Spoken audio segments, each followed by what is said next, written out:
tuli saidi z'Egayaza n'alya Magonja era kigambibwa nti wano waliwo Bikira Maria eyerabise mu maka g'omutuuze omwo.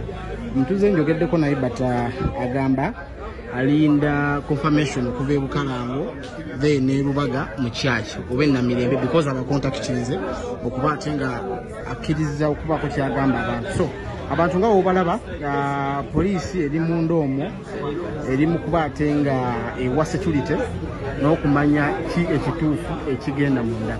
Abantu bali wano basimbirayo baagala kuba bayingira munda nabo balabe. Ngenda kuba nkutwalako munda nkulage ate biki byenzudde munda byendabyeko kituufu Bikira Maria wali taliyo njagala tulabe but nga bolengera eri abantu bali mu kuba ate nga bawalampa ekizimbe ky'ono omuntu bagge balabe kyekigenda mu maaso.